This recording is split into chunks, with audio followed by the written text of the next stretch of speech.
Zoom'ga ishqilib sekin boshlab turaveraychi.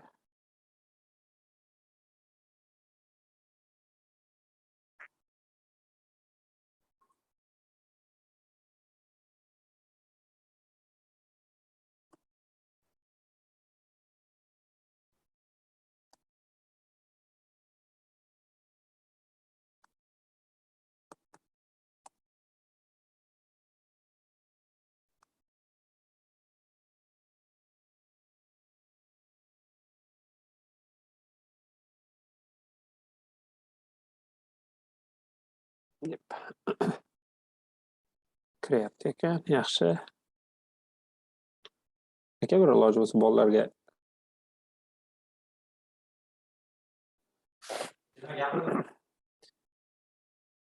kechagi просто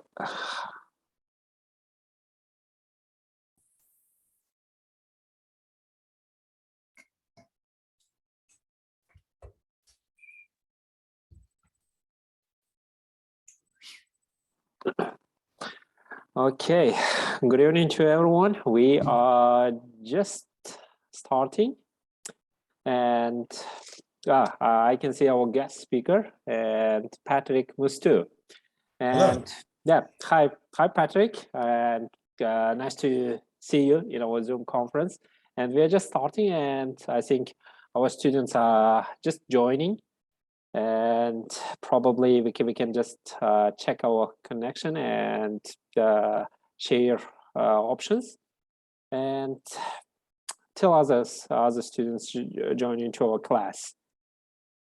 And okay, so I just give the permission to share the screen, and till others join. I can introduce our guest speaker to a couple of listeners, and we have me and a couple of other students joining also. And good evening, everyone. And today we are going to have a very special person in our classroom, I think, in our Zoom meeting, and Patrick Mustu, one of the instructor in legal English, especially in Germany. And Patrick Mustu, he will be talking about in plaintiffs and benefits of legal English, and probably he has very good experience in English, especially in our legal English. And Patrick, if you want, I can give a couple of information about our university and our students. And our university is Tashkent State University of Law, and one of the prestigious university in Central Asia, I can say, even in Uzbekistan. And our students are future lawyers, and it's a local university, and probably their foreign language is English, and also they study German also, and French sometimes. And so they will be really interested in to have someone experienced in legal English, because we also conduct legal English classes, but they will be motivated, and they really appreciate someone who has the foreign experience and with international experience, I think. And yep, I think, let me share the link one more time with my students, so they can join. I'm not sure I've shared enough. Just a moment.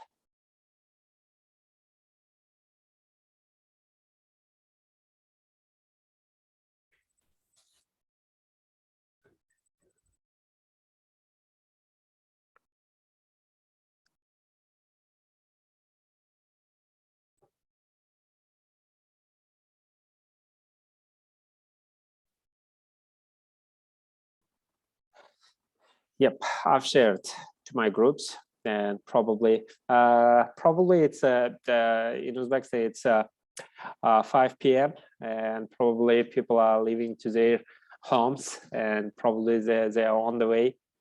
And okay, I think step by step we can start. And Patrick, I think we can start with a couple of information about yourself, and then we can move to main topic. Yep. And at the end, we can have like Q&A, question and answer session at the end. I think, yep, that works for us, right? Sure. Yep. And okay, I just give some couple of information, basic information about yourself, about you to our audience. Probably it would be better if you give a couple of information about yourself too. Please welcome.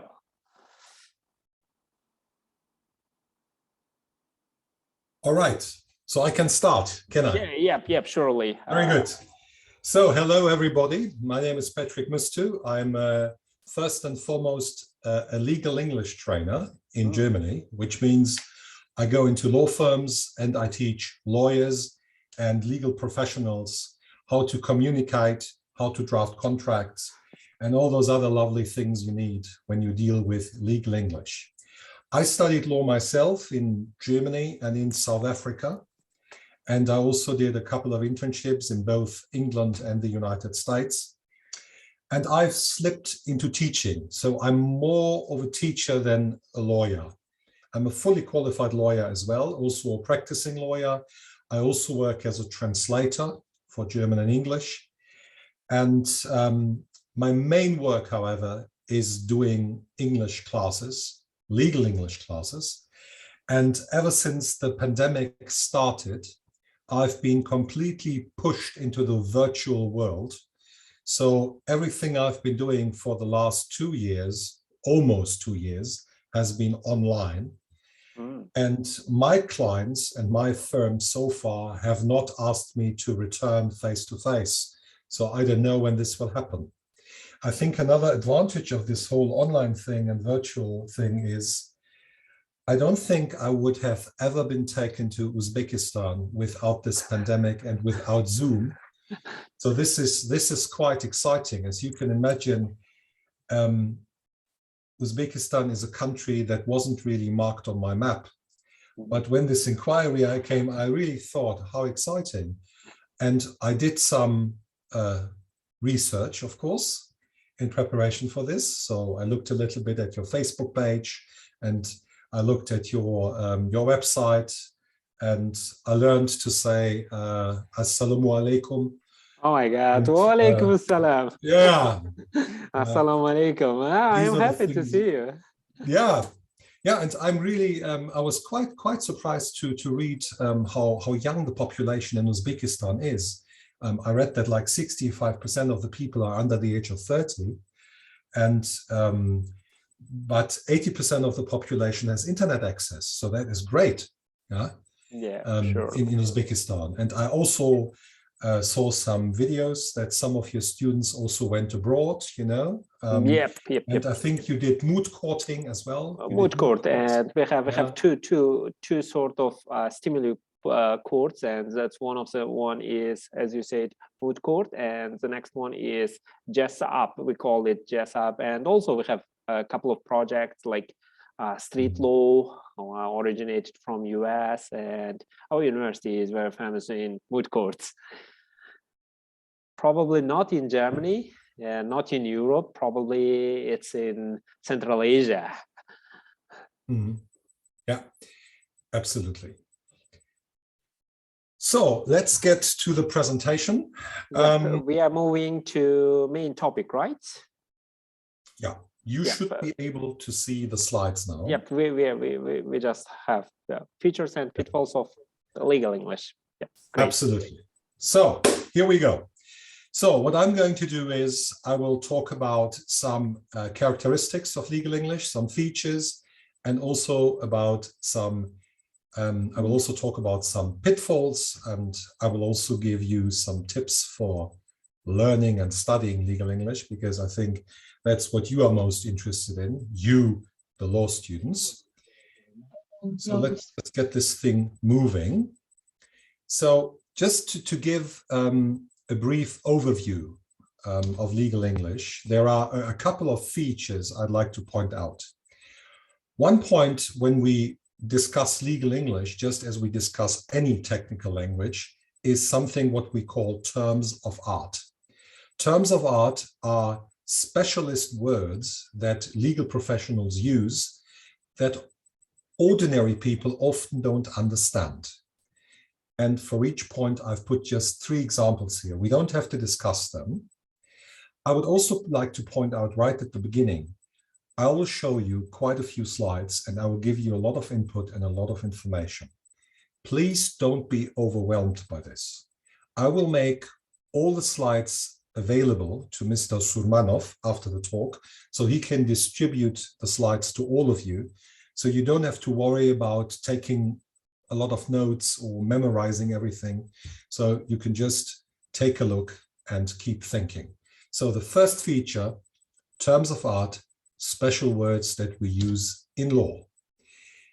Another feature, especially when you read contracts, is you come across a lot of archaic adverbs. Hereby, hereunder, hereto, herein, hereinafter, herein, herein before, and quite a few where and there variants. A normal person doesn't talk like that, and a normal person doesn't write like that. So this is something you really come across when you deal with lawyers or when you deal with legal English. Another feature we have in contracts is what we call doublets and triplets. Doublets and triplets are a combination of words that are either very similar or have the same meaning. We will later see everything in context when I will show you a contract clause. Sometimes we find Latin words in legal English. Modern lawyers try to avoid Latin words, but sometimes you still see them in contracts. So it is still a feature of legal English to have Latin. Another interesting thing is colors. I mean, this is also a lovely presentation for the linguists and for the people who deal with English in general. But in legal English, we have a lot of colors. For example, blackmail, green shoe, red herring. I mean, I don't want to discuss everything in detail. You can look these things up. But blackmail, for example, is a crime, yeah? Sometimes called extortion in English. Yeah? You want somebody to do something and you say, if you don't do it, I will kill you. Yeah? That is blackmail. And then we have a lot of words in English in general, but also in legal English that come in colors. White knight, black knight, green shoe, red herring, red tape, golden handshake, and so on and so forth. So that's an interesting thing to look into. Then we've got, and this is something you will have to pay attention to as students, we've got words which sound similar or which are spelt in a similar way, but they have different meanings. I've just put down 3 examples here, so you can look them up in dictionaries, but this is something we have to pay attention to as well. Yeah, somebody contributed in the chat window. Thank you very much. To be in the red, black is also color related. Yeah, lots of that. Another feature is a special category that language people love and linguists love, the category of false friends and the category of true friends. False friends are typical translation mistakes that you make when you translate from your mother tongue into a foreign language. And often you will see words that look the same or are even spelled exactly the same, but have a completely different meaning or no meaning at all. I will give you some examples a little bit later. Here, the 3 examples, they are classic false friends in the German language, because in English, they have another meaning. When we talk about false friends, these typical translation mistakes, where you confuse your mother tongue with another language, a foreign language, means that there must also be true friends.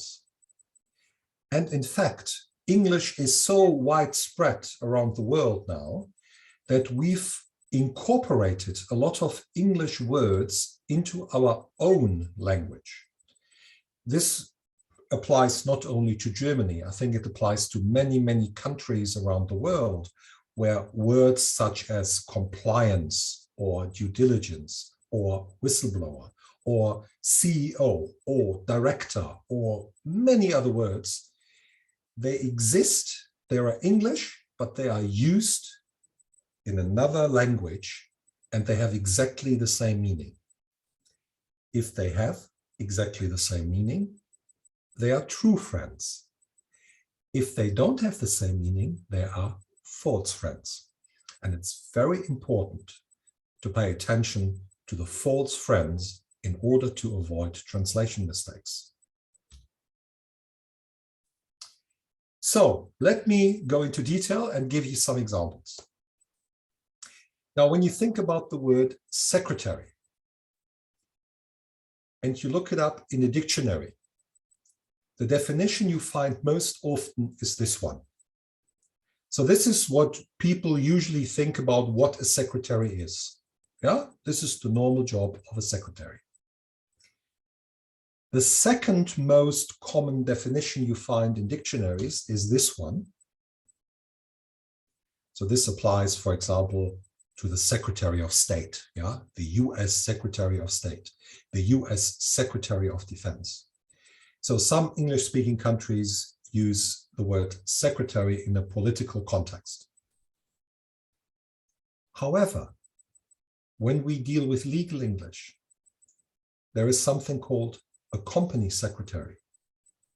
Every English company has a company secretary, but that is not what you see defined here in the normal dictionaries. Yeah.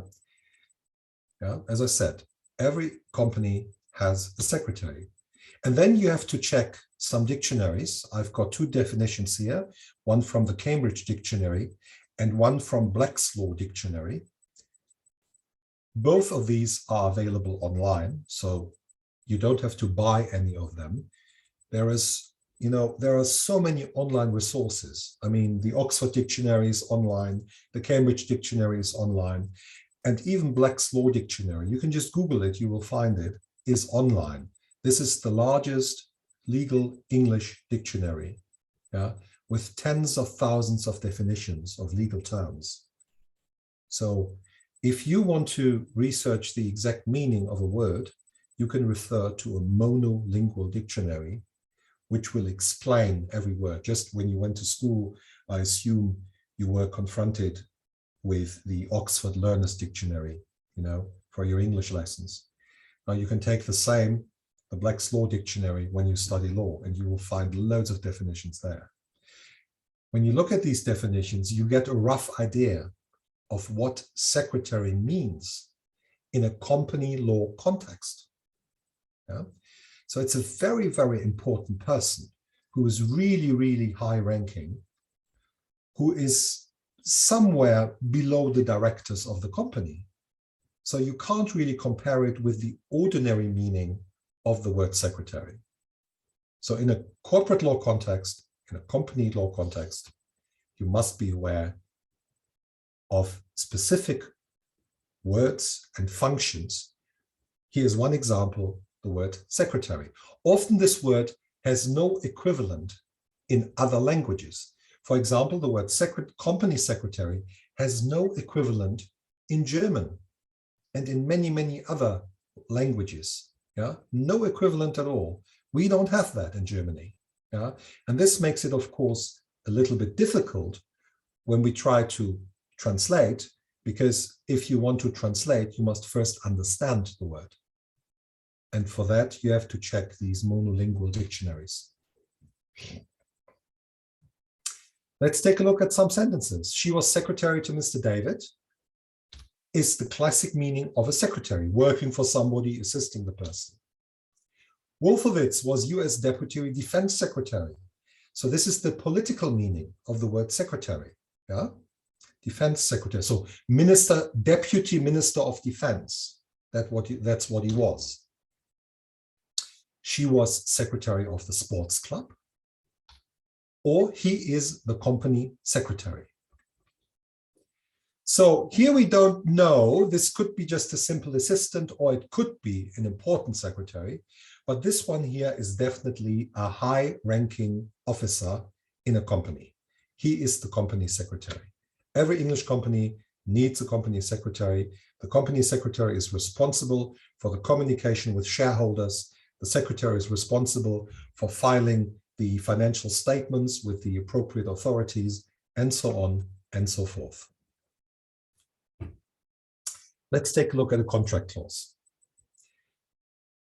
This contract clause contains many, many features of legal English. And let me put them in different colors here, and then we can talk about them. A shall indemnify B against any and all damage arising out of or in connection with any breach of its obligations mentioned herein before. So the different elements come in different colors. We've got a term of art, yeah, specialist term, to indemnify. When you indemnify someone, it means you will cover all the damage that person incurs because that person has entered into a contract with you. Basically, you agree to pay any costs that may arise. This is called damage here. Indemnify against damage. Then we've got the phenomenon of doublets and triplets. Any and all, arising out of or in connection with.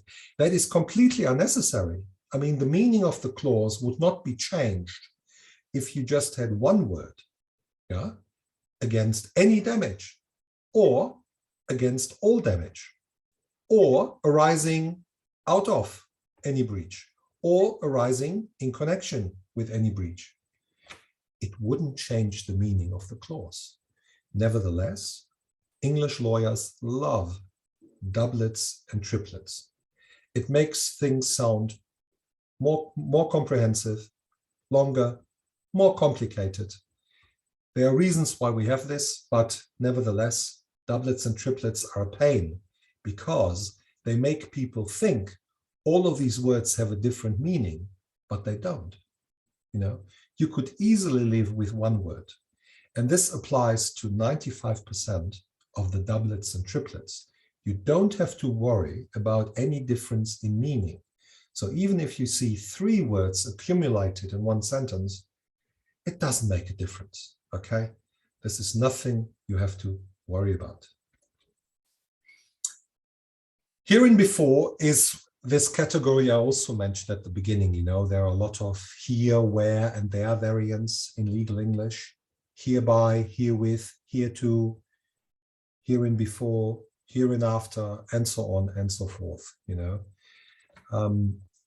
We don't have the time to look at this in great detail here, but this is just a summary. And above all, we have the word shall.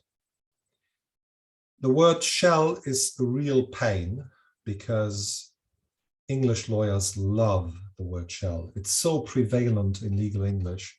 It's really, really annoying. And normal people don't use the word shall.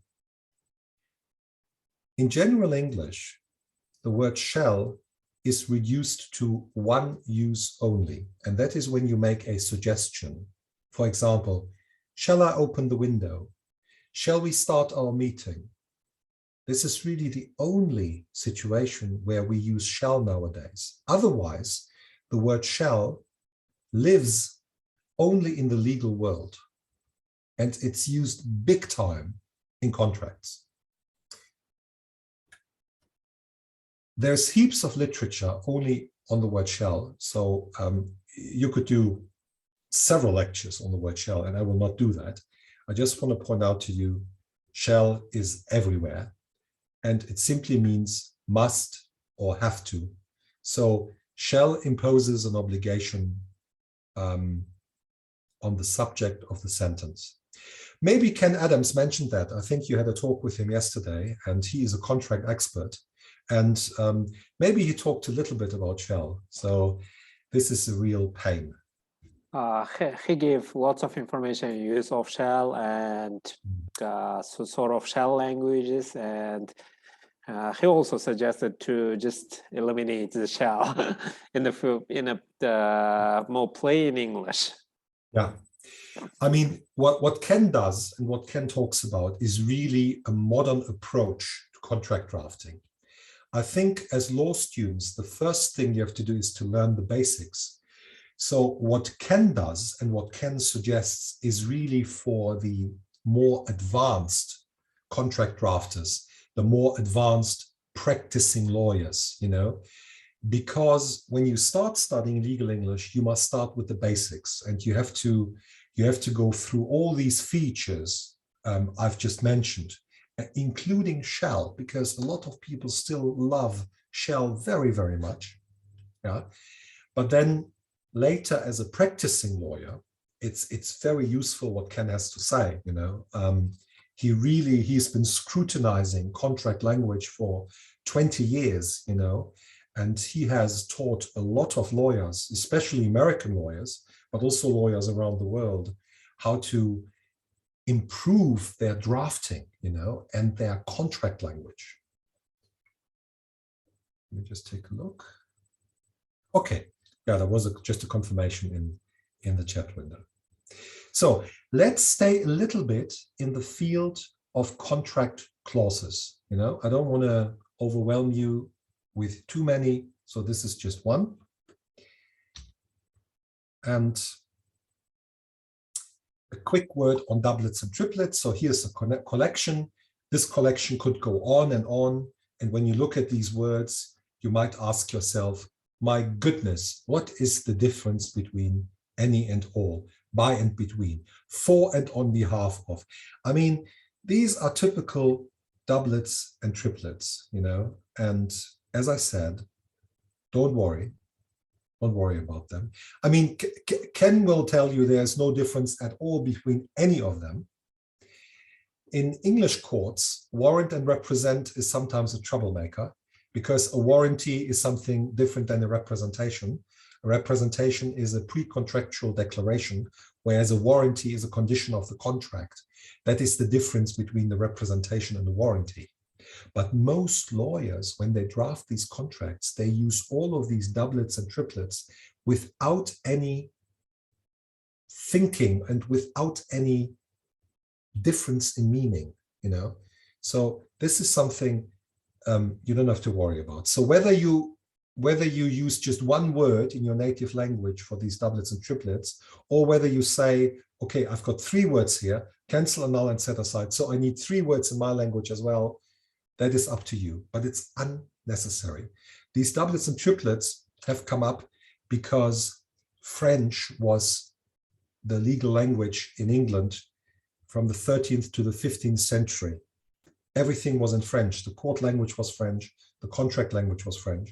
And when people went back to English, they went back and they translated some of those words back into English. They were not sure whether they had the same meaning. So the solution was to keep both words, to have a medieval French word and an English word, you know. And many of these combinations are a result of that. Many of these doublets and triplets are a combination of French and English, or at least some of these words have a French origin.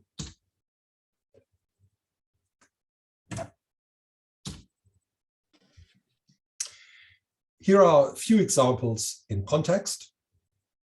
A shall transfer property free and clear of any charges, liens, and encumbrances. So here we have a doublet, free and clear. Here we have a triplet. And of course, if you work in the academic, when you're an academic, for example, you could go into detail. You could say, okay, what exactly is a lien? What exactly is an encumbrance? I wouldn't do that. I wouldn't bother. As long as they are used in a triplet scenario or in a doublet scenario, they mean the same. So this is just property. You can charge property, for example, by mortgage or by a lien or by a pledge. And this is just a typical sales clause in a purchase agreement, that the property is transferred without any charges. This is the meaning of the clause. This is the entire meaning of the clause, without any charges, but it must sound complicated in legal English in a contract. So it's A shall transfer property free and clear of any charges, liens, and encumbrances. This is the example we've already seen. And this is just, the third one is what we call a jurisdiction clause, or it's a choice of law clause, the third example. So the third example could simply read, this agreement is subject to English law. This would be the whole thing.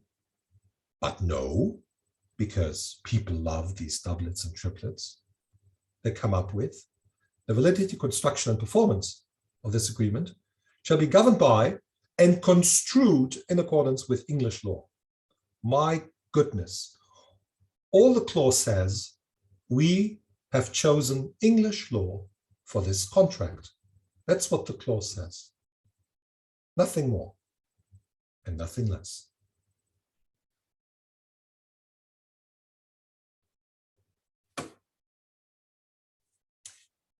Another issue is identifying what certain words refer to. Look at these two sentences and look at the positioning of the word immediately.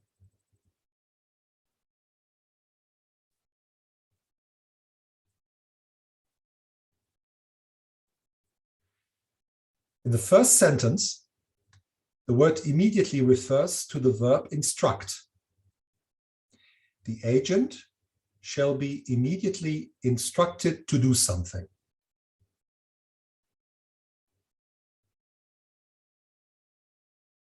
In the second sentence, immediately refers to cancel. So here, the agent shall be instructed to cancel immediately. So in the second sentence, he has to cancel immediately. In the first sentence, he has to be instructed immediately. So there's a slight shift in meaning, but it is important to check, what do words refer to? Yeah? And it's also, one of the things that will come up in the future more and more is machine-based translations, using artificial intelligence in order to do translations. And the question is, and will be, how do these machines cope with certain features of legal English or legal language? Do they manage to properly relate certain words to where they belong and what they refer to? Yeah? This is an interesting point. Take a look at this one. Here we have a clause where we have a buyer. So the buyer has bought something. We don't know what, but he bought something. And then he has some kind of option. And he can exercise the option. Yeah, maybe he can, I don't know, buy something else. Maybe he gets some bonus shares, or I don't know. It can be any kind of transaction. But look at the preposition. There are two different prepositions used, of and after. So this is about this option. They talk about the first anniversary of the contract. This means the first year. So when the first year is over, the buyer has an option to do something. You can buy some extra shares or whatever. We don't know. Doesn't matter. But the period, the time period is 10 days in the first sentence of the first anniversary, and in the second one after the first anniversary. Now, what is the problem in English? When we draft a timeline here, and we have the yellow point in the middle. That's the anniversary. That's the point of time. In the first sentence, it can be this, 10 days of the first anniversary. So it might be 10 days before and 10 days after. In the second sentence, where we use the preposition after, it's very clear. It's after this point. Yeah? So this is really a problem of fine-tuning when you draft contracts. Yeah? This is a problem I wouldn't have in German, because the German language is clearer in that respect. But this is a problem I might have in English. Yeah? This is a problem, and this is very, very hard to recognize as well. You know, I mean, I've discussed this problem with some English solicitors because it came up in a contract. So in the first sentence, the period might actually be 20 days and not 10 days. It might be 10 days before and 10 days after. So in the first sentence, there might be 20 days to exercise the option or to do whatever you are allowed to do. Whereas in the second case, in the second sentence, it's clearly after. Very interesting. Here's another point. I said at the beginning, we must distinguish similar words, words that look similar or sound similar. Now, maybe you can take a minute and read this yourself and pay attention to these words.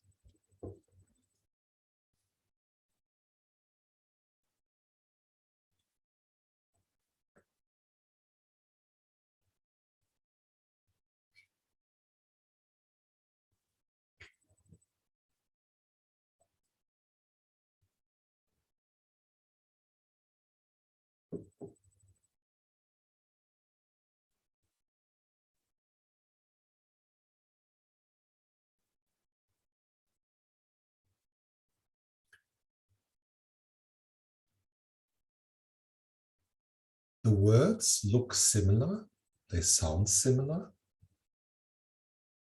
but there are 4 different meanings here.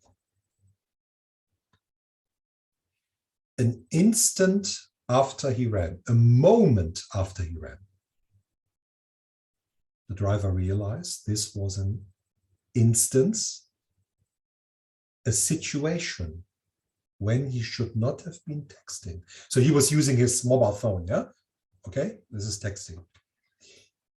The driver and so on contribute to the high incidence of accidents. So the occurrence or the number of accidents, here it means number, caused by driving, and reported the incident, the event, to the police.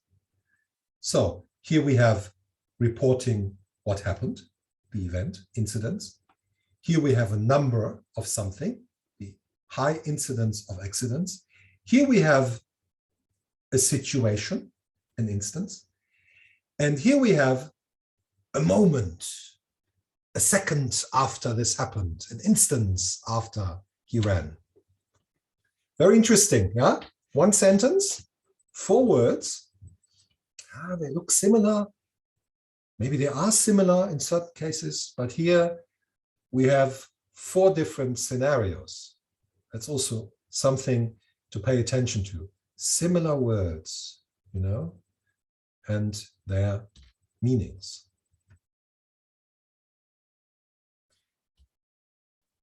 And then we get to something linguists love and language students should love as well. Friends. And friends, I talked about friends at the beginning.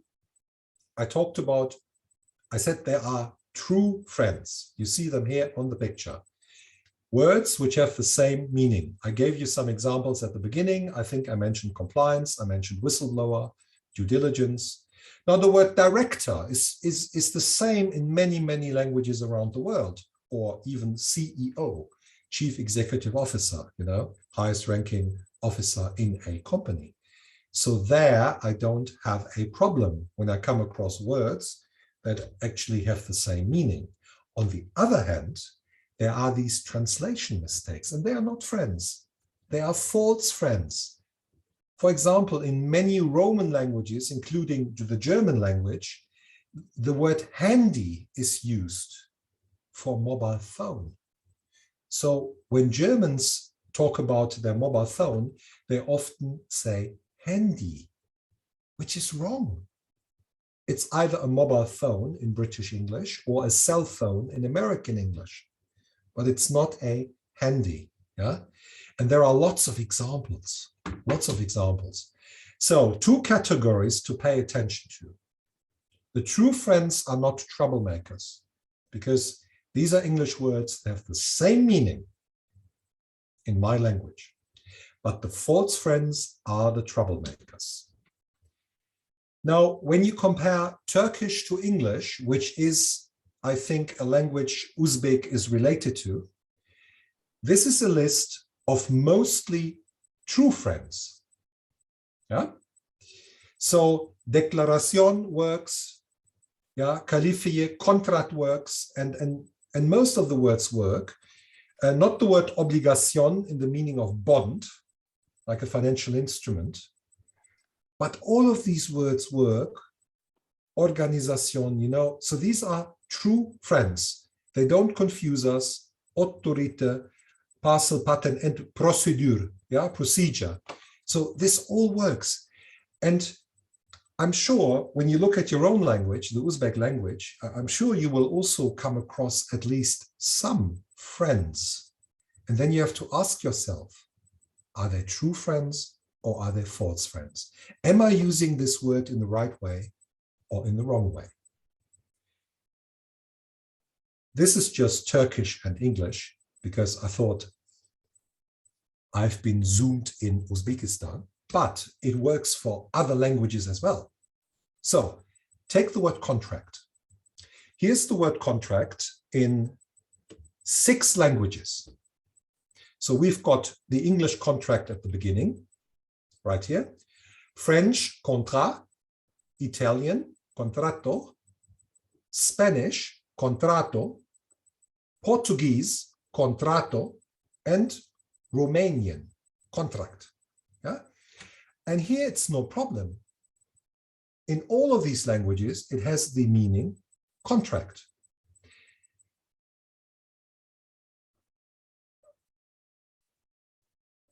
When we now take another word, the word concussion. Now, first of all, what is a concussion? In English, a concussion is defined as a severe injury to the head. So you have an accident, you fall, or you have a car accident, and you get some brain damage or head damage. In English, this is called concussion.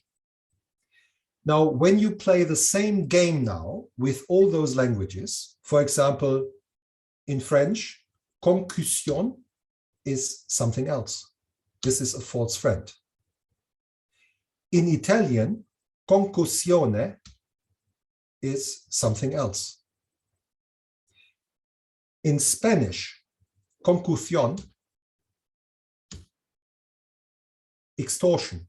This is another word for blackmail, you know? I explained it at the beginning. In Portuguese, concussão, embezzlement.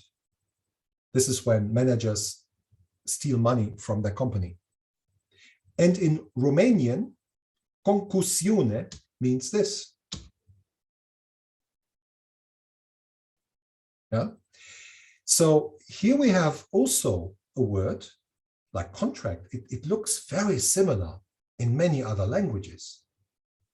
But whereas the contract in this example is a true friend, the concussion in this example is a false friend. And this is really interesting. And this is one of my tips for you as legal English students. to pay attention to false friends and to make a list of false friends, because false friends is something you want to avoid. You don't want to use wrong words, because false friends either have another meaning or they have no meaning. Some false friends don't even exist in English. Yeah? That's a problem. Now, I could give you loads of examples. This is, for example, some examples from French. So we go from English on the left to French on the right. But an action in French is not action, it's a share. An administrateur is a company secretary, what we talked about at the beginning.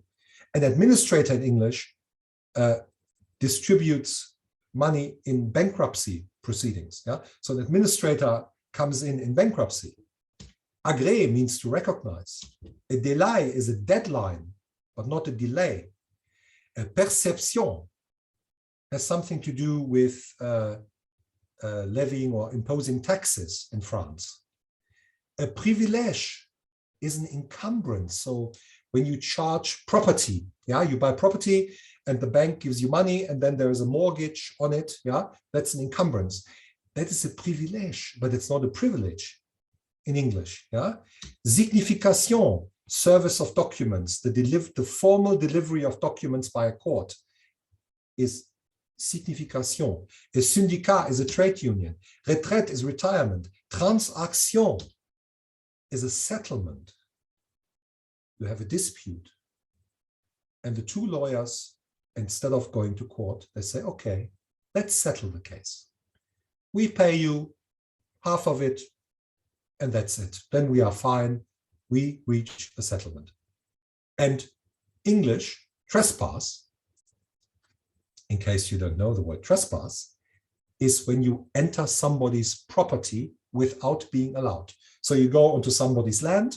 This is called trespassing or trespass. But in French, trépas means death. Yeah. That means if you pass, you'll die. Yeah, that's true. Yeah. Maybe it's also dangerous in Uzbekistan. I don't know. When you trespass someone's land, I don't know what probably. Maybe they hit you with a bottle of vodka. Yeah. Oh my God, vodka. So, and this can go on. This is so interesting. I mean, not just for linguists, but also for, I think also for any language students. There are so many examples that you can go through so many languages. For example, activum in Hungarian means assets, but not active. Attore in Italian doesn't mean actor. It means plaintiff. Plaintiff is somebody who goes to court. Yeah. When you sue somebody, you are the claimant or the plaintiff, which is the opposite of the defendant. In German, the word Konzern has nothing to do with concern. It means group of companies. In Spanish, concurso means this. In Italian again, contributore is a taxpayer. Data in Portuguese is a date, but not data. Decepção is not a deception in Portuguese, it's a disappointment. Fiscal is a public prosecutor in Spain. But fiscal has something to do with taxes in English, yeah? With money, but not with public prosecution. Hazard, Polish, means gambling. Of course, gambling can be dangerous and a hazard, but nevertheless, hazard, gambling. Noticia in Portuguese, news. Provision in German means commission, but not provision. Trafika in Czech means a kiosk where you can go and buy something, but it doesn't mean traffic. And the last word, you all know. What happens when it rains? You get wet. But wet in Dutch means law. Yeah. So there's a lot of things to pay attention to. And I think especially Mr. Surmanov and his foreign language department colleagues, they will love this, you know, this overview. It's amazing what you can do with false friends. Yeah, that's a group which we never focus on this one. Yeah, for linguists, this is a big playground, and it's a fantastic way. I think it's very stimulating, you know, to learn a language by paying attention to these false friends. You know, it's a very good, it's one of the strategies I would definitely recommend. This is a list of true friends. This is the opposite. Now, in most languages where these words are used, they have the same meaning as they have in English. Audit, cash flow, compliance, copyright, corporate governance. I mean, we use all of these words in German, for example, in the same way they are used in English. So there we have no problem. The problems we have with the false friends, not with the true friends. Yeah.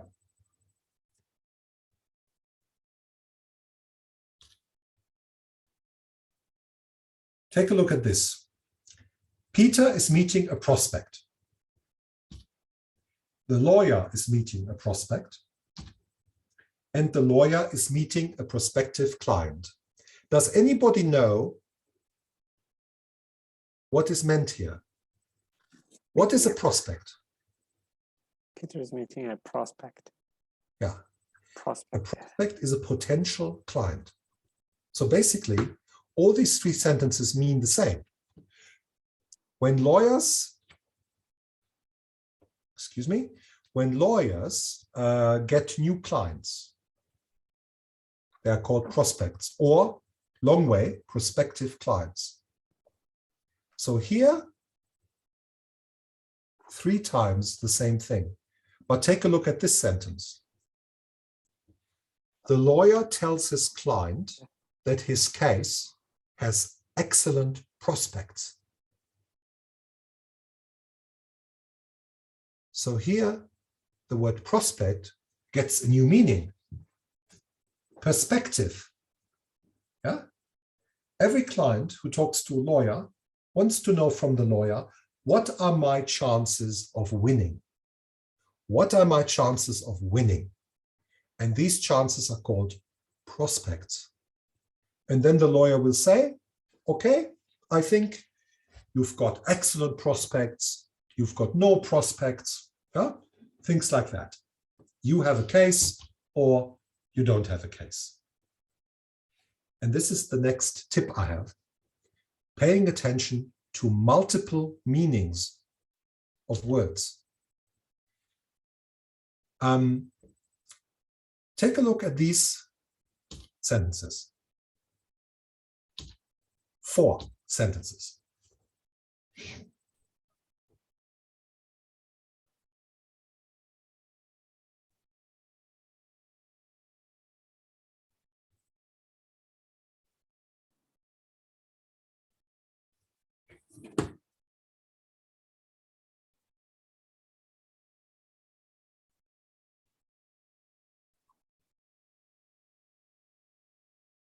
Shado, do you think we can take a little bit more time? Maybe 10 minutes more? Yeah, probably we can take that. We can Okay. continue about the less than 10 or 10, depending on your presentation. So 4 meanings of the word provision. Yeah, multiple meanings. Be aware of them. Here it's about things you take. You go on a journey. You may wish to take some food with you, something to drink, maybe some vodka. Yeah, these are called provisions. Then provision of hardware, software, and infrastructure. Here it means to provide something, to supply. Yeah, the contract will include provision of hardware, software. So here provision is what you give. What is your service? Yeah. This is actually a very technical meaning. In the world of financial statements, when you draft balance sheets, yeah, now we are in the world of accounting, you make provisions for future costs. You have to include provisions in your balance sheet. Yeah, you expect you need money for next year, you make a provision in the balance sheet. And here, this is the foremost meaning for law students, of course. Provision has the meaning of an element of a contract or a contract clause. You can say there is a provision in the contract that says. You can also say there is a clause in the contract that says. Yeah?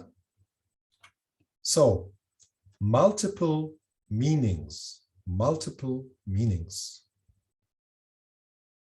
We've done it with provision. And this is a great thing, you know, think about multiple meanings, do some what we call mind mapping. Yeah, you can do it with many words. We did it with provision. You could do it with consideration. At least two meanings to the word consideration. One in ordinary English, you consider something, yeah, which means you take something into consideration or account. And the legal meaning is the exchange you get in a contract. Yeah. You sell your car, you give your car, but you get money in return. That is the consideration. Yeah. The word title also has multiple meanings. The word title, it can mean the title of a person, Mr., Mrs., Ms., Doctor, Professor, but title can also be something legal. Title is a synonym for right. You can say somebody has a right to something, but you can also say somebody has a title to something.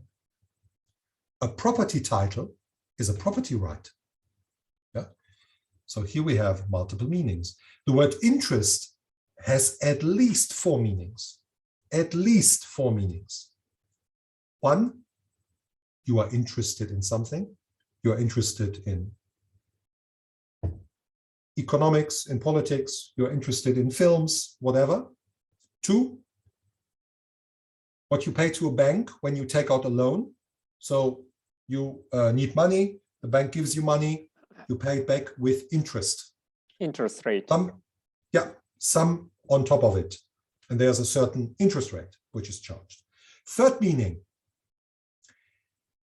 The third meaning is a share in a company.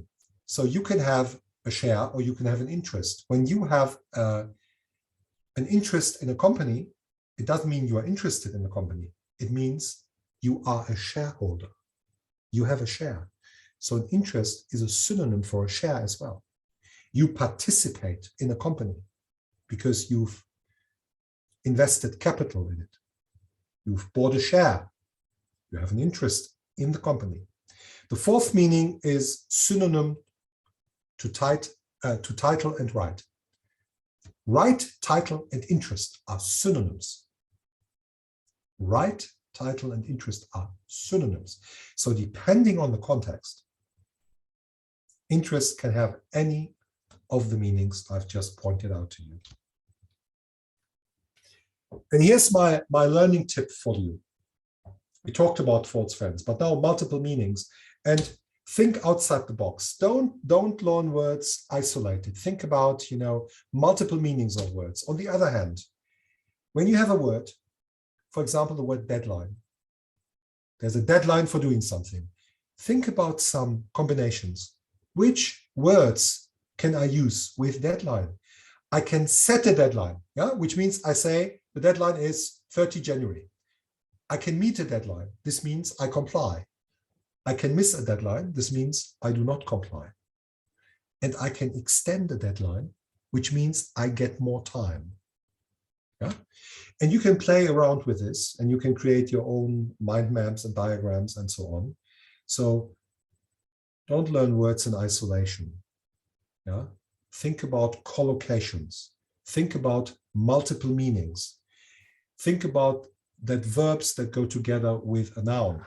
Think about the prepositions, the right prepositions is a nightmare, by the way, because there are no rules. When do you use in, at, on, about, and so on? So you must learn all of this by heart, really. What is the right preposition? Complete nightmare. But you know, pay attention to some of these aspects.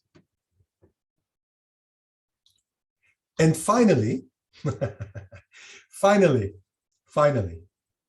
please bear in mind, there are normal people, like this guy here, and there are legal people, like the person on the right.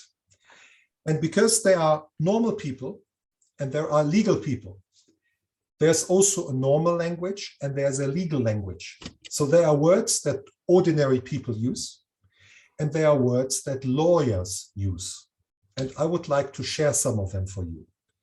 For example, the normal person says to start or to begin something. The lawyer uses commence.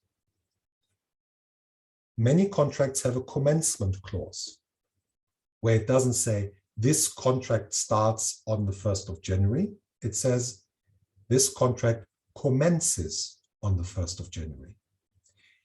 The opposite of start is end. But the lawyer says terminate. This contract ends on 31 December. No, this contract terminates on 31 December. Stop and seize is another example. Sign and execute. When you see the word execution, you must be very careful. Depending on the context, execute can mean sign. When a lawyer sends a contract to a client, it says, please find attached a contract for execution. It means for signing. Please sign. Fulfill and perform. Fulfill and perform. Consider and deem. Yeah? In contracts, you see the word deem very often. Whenever something is deemed to have been done or to have been received or whatever. To give up and to waive. Waive. Not this waive. Waive with I. Yeah? Waive. It means to give up rights. To waive rights. Waiver clause. Waiver agreement. And instead of lose, you often see the word forfeit. Yeah? You can lose rights. You can forfeit rights. So while you may identify with this picture, which I completely understand, because as a student, you also want to party and have fun, one day, once you've graduated, you will move to this side. Yeah? And you need to know the language. So please bear in mind that there are ordinary people and that there are legal professionals. And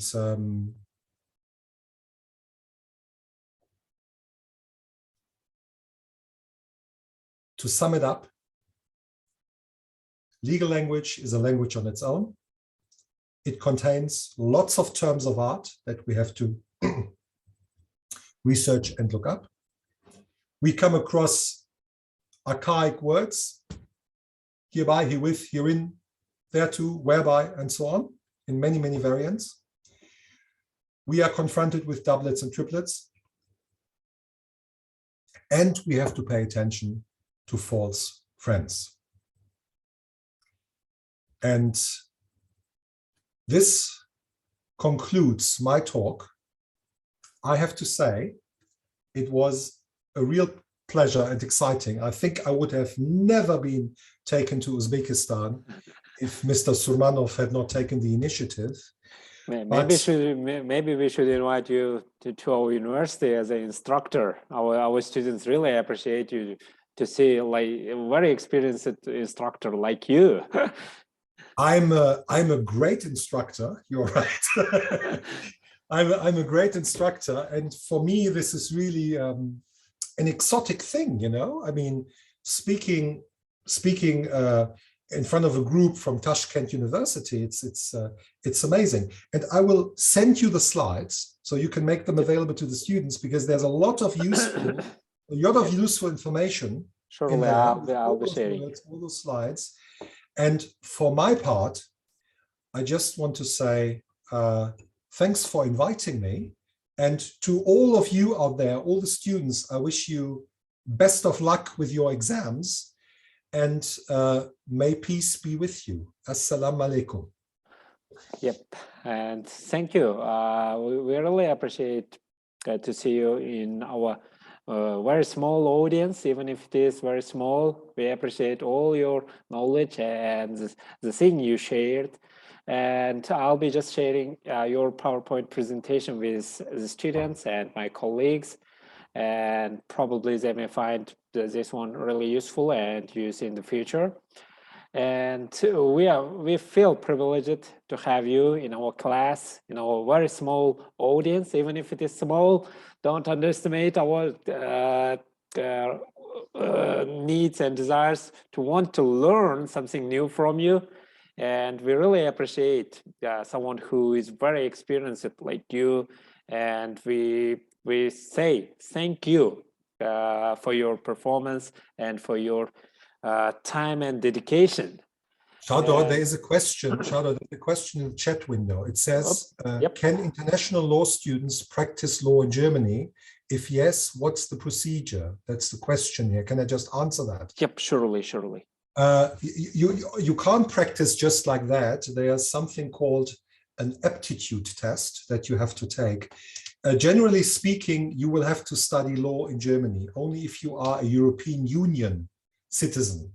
Then you have the option to do something called an aptitude test, which means it's like an admission test to the bar. But generally speaking, it's very hard for international lawyers to practice in Germany because you really need the national qualification. Okay. Yep. Thank you, Sherzad, for your questions. And I think we just up to 1 hour and 10 minutes, like nearly 10 minutes. I think that's time to just finish up this one, and because it's a really night evening in Uzbekistan. And and one more time, we say thank you for your presence and time and dedication. We really appreciate your effort to share your knowledge with our students at our department. And I think that's just the beginning of our collaboration. In the future, we will continue to work together and to share knowledge. And thank you, Patrick, for your time and dedication. We appreciate. And also participants, thank you for joining us and supporting and willingness to learn something new.